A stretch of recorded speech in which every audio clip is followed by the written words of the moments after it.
Open the podcast bay door as hell.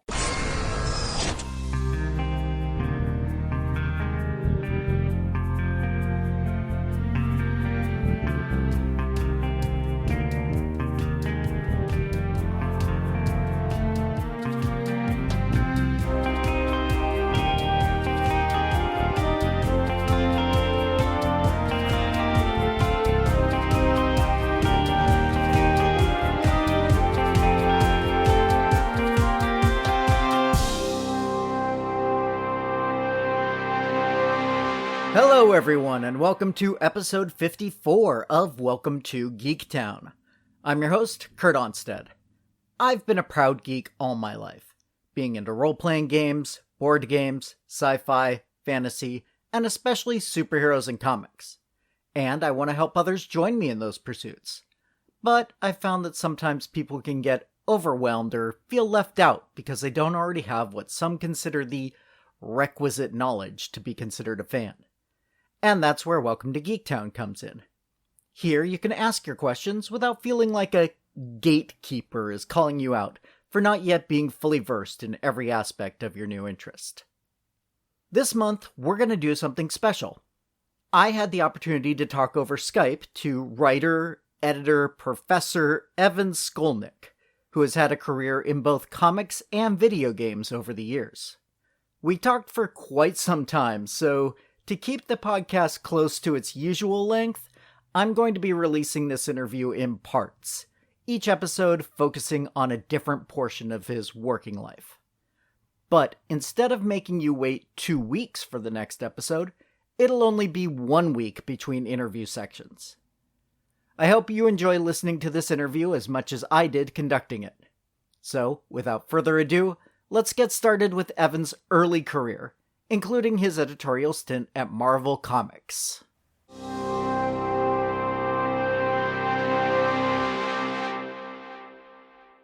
My guest today is comic book writer, game writer, and professor Evan Skolnick. Thank you so much for joining me. Great to be here, Kurt. So, let's start back at the very beginning. As I understand, you got started when you were still a teenager, writing a self-published D&D magazine called Fantasy. Is that right? Yeah, or as my friends at the time used to rib me, Pahantasy, because it was a PH, fantasy with a PH. But yeah, it was a Dungeons and Dragons. I guess you'd call it a fanzine now. I called it a magazine. I was a bit lofty, but I called it. At first it was actually called Pegasus, and I started this while I was in actually middle school. My friends and I were starting to get into D&D, and there was this magazine called Dragon Magazine that TSR was putting out at the time, and I thought, well, I could do something like that, and so I called it Pegasus and got some friends to write some articles and stuff. And then after that first issue came out, an actual publisher, an actual real publisher put out a role playing magazine called Pegasus. And so I realized I wasn't going to start a legal battle with a large corporation, so I pivoted into calling it Fantasy Magazine, and it ran like 6 issues. The last one was a double issue, so I guess technically it's 7 issues. And I did this while I was in high school mainly, and it came out intermittently. I was able to corral friends and people I had met who wanted to contribute articles and artwork to it. I actually recruited some artists who had their work whose work had appeared in Dragon Magazine, etc., to do work in my little magazine. And it was loads of fun and a great experience. And I learned a lot about editing and managing a creative team and the reality of publishing. And I was so young that in order to print the thing, my dad had to drive me down to the print shop because I couldn't drive yet. Yeah. So I was a weird kid. Well, most of us who played D&D, I think, were. Do you still play at all? I wish I could say yes, but it's been so long. I just haven't, I haven't had the time. And that's part of the reason. And part of the reason is simply, time is the issue. I mean, time and creativity. If you're going to be a dungeon master, it's basically like writing a comic book series. It's a lot of creative work you need to do unless you're going to use the prepackaged modules. once I moved to New York from Connecticut, away from my family and friends, I really never managed to find a local group there that that I was aware of, and so I didn't really play from that point on. And yeah, it's had a resurgence in recent years. I love hearing my students in my classes now talking about their D&D campaigns, and actually talking about the lessons that they're learning from my classes being directly applicable to being a dungeon master, to creating interactive stories. So Nice. That's kind of funny how things come around like that. Yeah. And I read that you did put in one of your D&D characters into a comic book at one point. Yeah, into a Marvel comic. I managed to shoehorn my favorite D&D character as a teen into the Marvel universe, and I think this has gotten written up a few places lately. But the character was named Chaos, Khaos, and he's a dark elf, a drow, with wings and all kinds of cool stuff that had happened in the course of my campaign with my friends. And this is, of course, when I was a player, not a dungeon master. And yeah, I pitched it as a Marvel series, and it didn't really go anywhere. But then when the 1993 annuals were coming out, and there was a demand that every annual feature a brand new Marvel character, I saw my chance, and I pitched to write the Excalibur annual, the lead story, and got accepted. And not only is Chaos in there, but all my friends' characters are in there in a like a flashback sequence, and like our entire campaign is like squeezed into, I think, like a 6 or 8 page sequence. It was just my biggest Mary Sue moment ever, when I kind of shoehorned basically my alter ego into the Marvel universe. And it was kind of picked up on in recent years that, hey, this looks like a D&D character. I was like, yeah, it was mine. So, well, at least you're honest about it, not trying to hide his origins. It's really very difficult to hide. In fact, I was at the same time editing Marvel Year in Review. Mm-hmm. And the years that I edited it for 2 years, and I really kind of changed the tone of it from being kind of like the Time magazine of the Marvel Universe to being the Spy magazine of the Marvel Universe, meaning very satirical and, very acidic and kind of biting the hand that feeds me. And part of the reason I probably, was no longer doing it after 2 years. But we had this, we parodied pretty much everything that was happening that year. And we parodied the new Marvel characters that were in all those annuals. And I actually wrote the copy for Chaos. And I basically said, that sinking feeling when some D&D nerd tries to tell you about the latest campaign? That's what this character feels like. So I really, I wasn't hiding it at all. I was actually poking fun at it myself because, I didn't do it as a joke. I really did think this character had potential. But yeah, when you look back on it, it is a bit, a little bit embarrassing. Since we're talking about Marvel, how exactly did you get your first job there? You started out as an editorial assistant, as I understand it? Yeah. Basically the very bottom rung of the editorial department, kind of an assistant to the editor-in-chief and the executive editor, but also kind of on hand to help anybody that needed help with kind of mostly menial type tasks, but not all of them. I graduated college from the University of Connecticut. I grew up in Connecticut, and I realized that I was probably going to end up going to publishing. I had been trained as a journalist, but also studied English literature and graphic design. And while I was in college, I actually wrote and drew a 5 days a week comic strip in the school paper. The UConn had a very robust journalism department and a daily newspaper that circulated to like 10,000 students every day. And so it was a lot of work, but and I had some of my friends did help with some of the ideas and with the writing, but mostly it was my responsibility, and it kind of burned me out after a couple of semesters. But anyway, I graduated. I was working as a local newspaper reporter in Connecticut, but I really wanted to go to New York.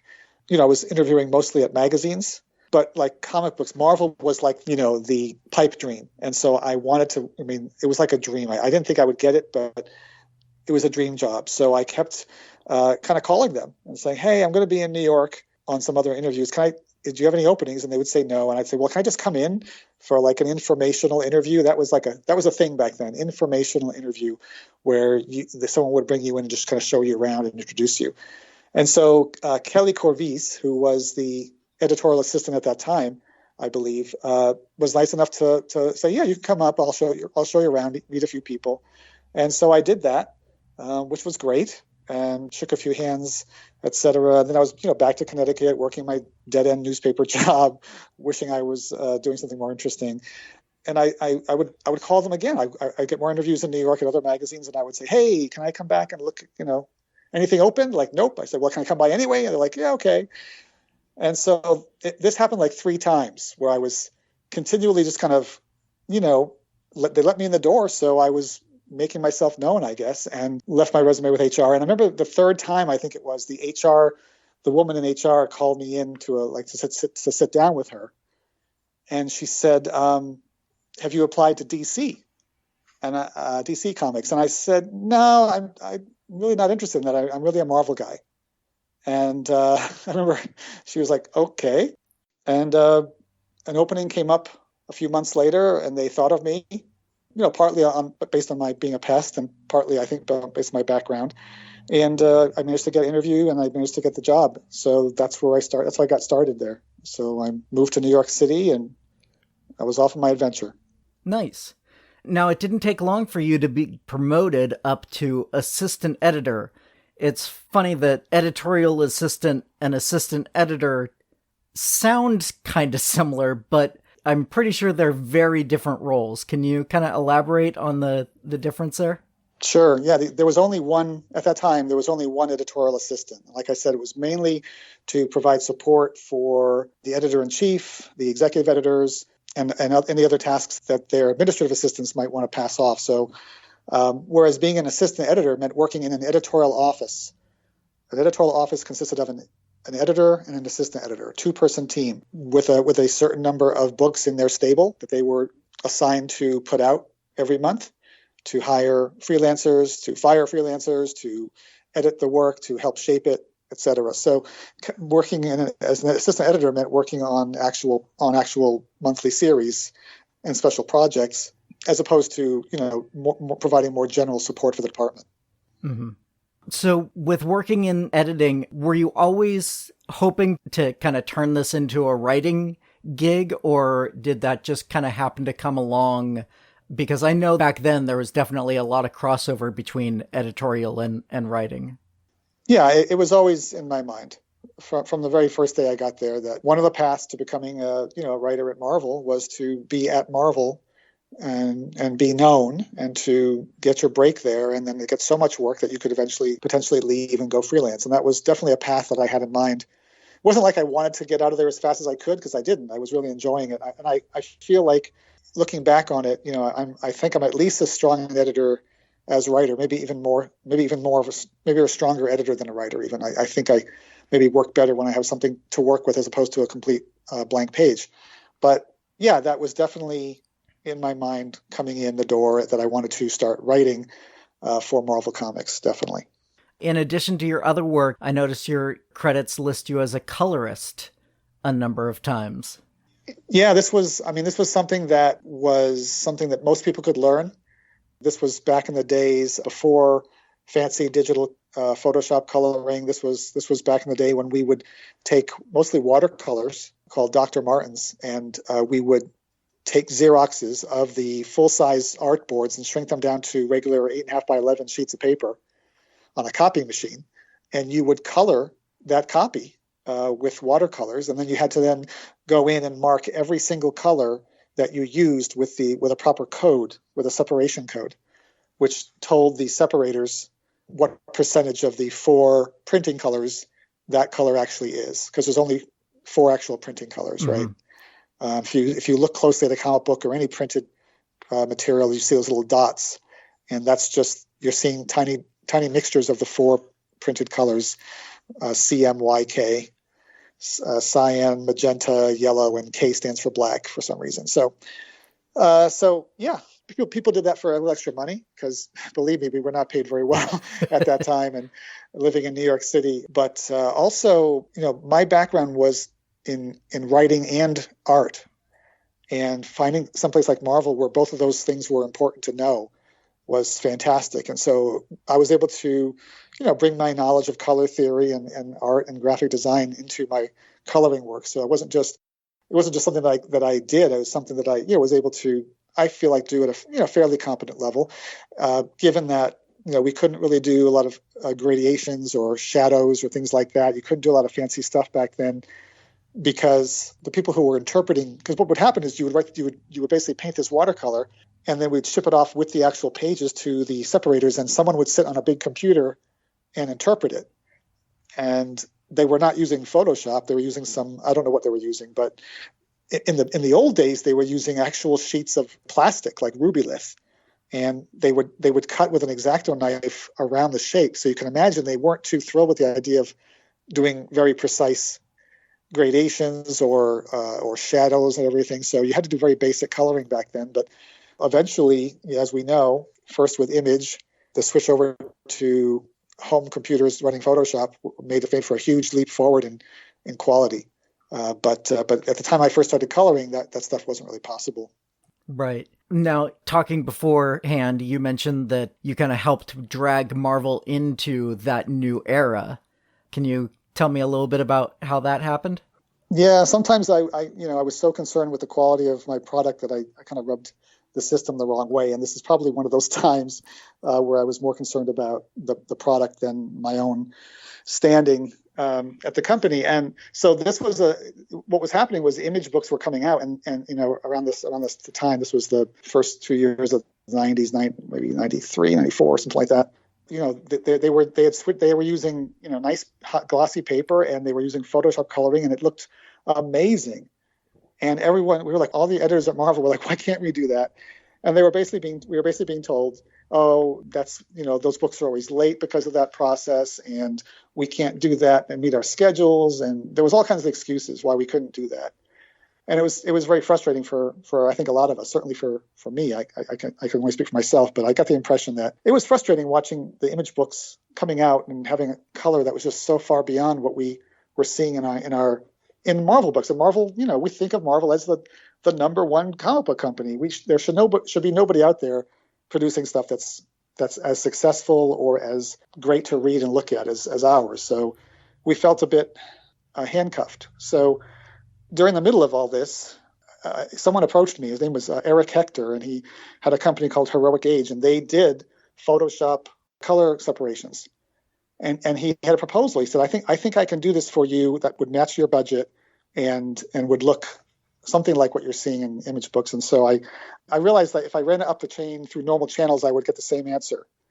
Can't do that. It's too expensive, blah, blah, blah. So I just kind of went straight to our manufacturing department, the people who are actually responsible for interacting with our printers and our separators.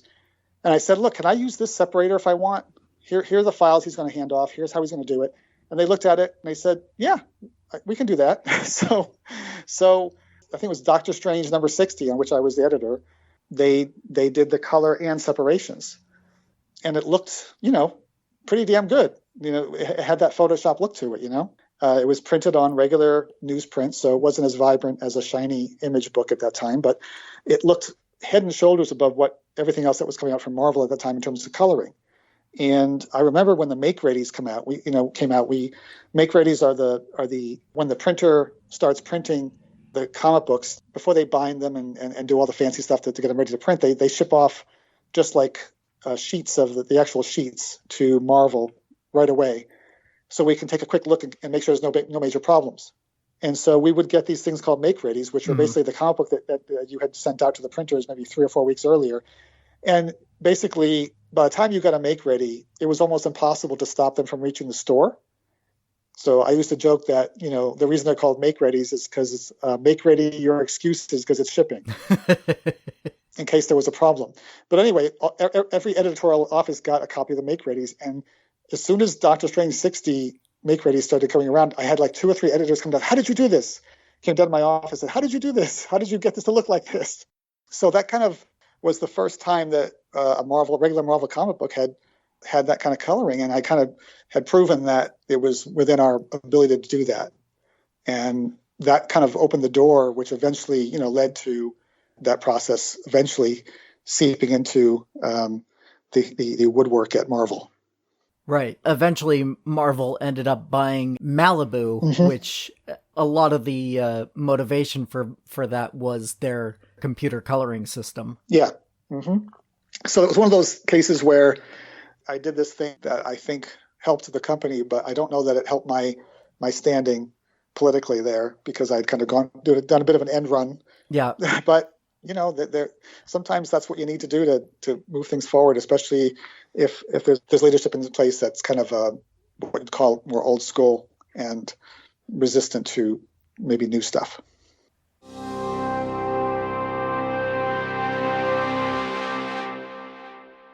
That concludes part 1 of my interview with Evan Skolnick. Stay tuned for part 2 next week, and if you have any questions for a regular episode of the show, go ahead and send me an email at welcometogeektown@gmail.com. Or you can go to www.welcome2, the number 2 in that case, geektown.com, and click Submit a Question if you'd prefer to remain anonymous. Other contact options include facebook.com/welcometogeektown or Twitter @geektownpodcast. Also, if you'd like to support the show directly, come join the Patreon at patreon.com/welcometogeektown for just $1 per month to get access to full scripts of the shows, outtakes, and a monthly shoutout. You can also help the show grow by subscribing and giving a 5-star review over on Apple Podcasts to join the Geektown City Council, which helps other people find the show, so we can all tell them, "Welcome to Geektown. Population, us." Welcome to Geektown is written, narrated, edited, and produced by me, Kurt Onstead.